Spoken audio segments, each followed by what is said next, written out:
अस्सलामुअलैकुम, welcome to my YouTube channel the best nurse. Dear students, आज की इस वीडियो में हम डिस्कस करेंगे एफएससी करने के बाद आपके लिए कौन से ऐसे मेडिकल कोर्सेज़ हैं जो कि बेस्ट हैं। कौन से ऐसे मेडिकल कोर्सेज़ हैं जो आप एफएससी करने के बाद कर सकते हैं, जिनका मेरिट क्या है और उनका स्कोप कितना है। अगर आप इन मेडिकल कोर्सेज़ में एडमिशन लेते हैं तो आपको ये भी पता होना चाहिए कि इस मेडिकल कोर्स का स्कोप कितना है, और अगर ये कोर्स कर लेते हैं उसके बाद आपके लिए इसमें जॉब अपॉर्चुनिटीज़ कितनी हैं। तो डियर स्टूडेंट्स, अगर आपने एफएससी कर ली है और सोच रहे हैं कि कौन से कोर्स में आपको एडमिशन लेना चाहिए, तो लाजमी तौर पर ये वीडियो ज़रूर देखें ताकि आपको कंफर्म हो सके कि किस कोर्स का कितना स्कोप है। मैं आपको एक एक चीज़ स्टेप वाइज बताऊंगी। सबसे पहला स्टेप है एफएससी मार्क्स। अगर आपके एफएससी में मार्क्स ज़्यादा हैं या कम, यही चीज़ डिसाइड करेगी कि आप कौन से मेडिकल कोर्स में एडमिशन ले सकते हैं, क्योंकि आपको पता है कि जिस चीज़ का स्कोप ज़्यादा होता है उसका मेरिट भी उतना ही ज़्यादा होता है। तो डियर स्टूडेंट्स, अगर आप चाहते हैं कि आपका किसी अच्छे मेडिकल कोर्स में एडमिशन हो, तो ये मेक श्योर करें कि आपके एफएससी में मार्क्स ज़्यादा हों। अगर मार्क्स कम भी आ गए हैं तो ख़ुद को एक और मौका दें और एफएससी के कुछ सब्जेक्ट्स लाजमी इम्प्रूव करें, ताकि एटलीस्ट आपके कुछ अच्छे मार्क्स हों जिसकी बिना पर आप आगे जाकर एडमिशन ले सकें।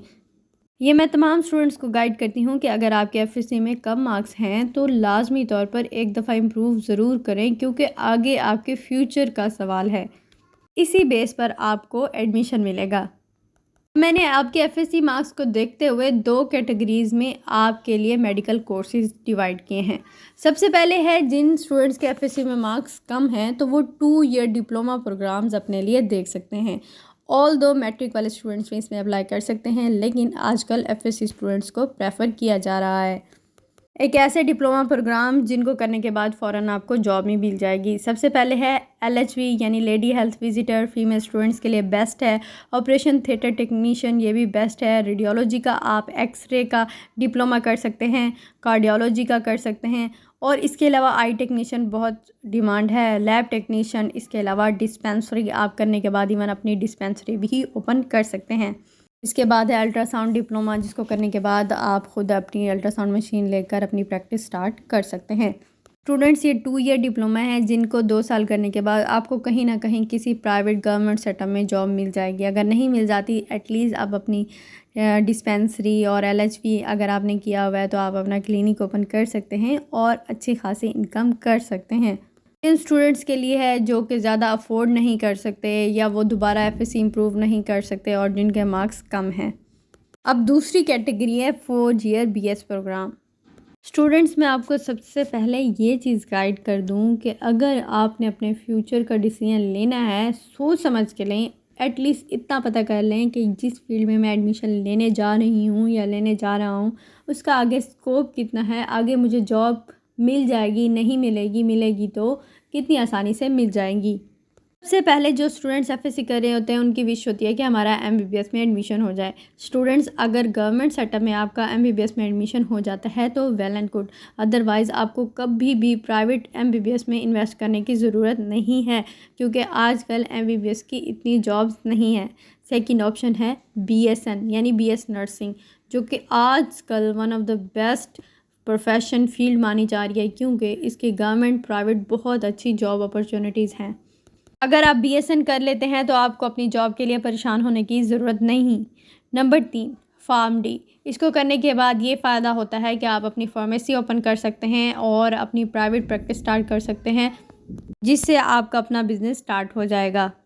स्टूडेंट्स, ये वो फील्ड है जिनका स्कोप अभी तक पाकिस्तान में है। इसके बाद है DVM, doctor of veterinary medicine, doctor of physiotherapy, और इसके अलावा MLT medical lab technologist. Students, ये वो फील्ड हैं अगर आपको जॉब मिल जाती है तो वेल एंड गुड। इसके अलावा आप अपनी प्राइवेट प्रैक्टिस कर सकते हैं, क्योंकि इनकी जॉब्स नर्सिंग के मुकाबले में थोड़ी कम होती हैं, लेकिन होती ज़रूर हैं। तो इसका ये फ़ायदा है कि आप अपनी प्राइवेट प्रैक्टिस कर सकते हैं। इसके अलावा बीएस न्यूट्रिशनिस्ट, जिसका आजकल बहुत स्कोप है, इवन ऑनलाइन भी आप अपनी सर्विसेज दे सकते हैं। बीएस एनेस्थीसिया का भी स्कोप है, बीएस रेडियोलॉजी का भी स्कोप है कि आप अपनी प्राइवेट एक्सरे, अल्ट्रासाउंड मशीन अगर इन तरह की प्रैक्टिस कर लेते हैं तो ये आपके लिए फ़्यूचर में फ़ायदेमंद साबित हो सकती हैं।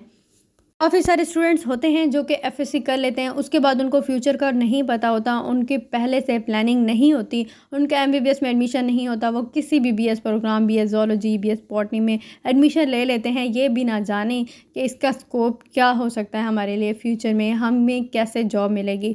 तो स्टूडेंट्स आजकल एटलीस्ट आपको इतना पता होना चाहिए कि हम एफएससी करें, अगर हमारा इस फील्ड में नहीं होता तो आपके पास बैकअप प्लान होना चाहिए, और एटलीस्ट आपको ये भी पता होना चाहिए कि अगर मैं इस फील्ड में जाऊंगा तो मुझे जॉब मिलने के कितने चांसेस हैं। तो मैं ये कहना चाहूँगी, चूज़ योर प्रोफेशन वाइसली, और ख़ुद चूज़ करें जो कि आपके लिए आगे जाकर फ़ायदेमंद भी हो सकता है। और तमाम स्टूडेंट्स के लिए एक एडवाइस है कि सारा फ्यूचर आपके एफएससी पे डिपेंड कर रहा होता है। अगर सिर्फ यही 2 साल आप मेहनत कर लेते हैं तो नेक्स्ट आपको अपनी लाइफ में कम स्ट्रगल करनी पड़ेगी और उसका आउटपुट ज़्यादा आएगा।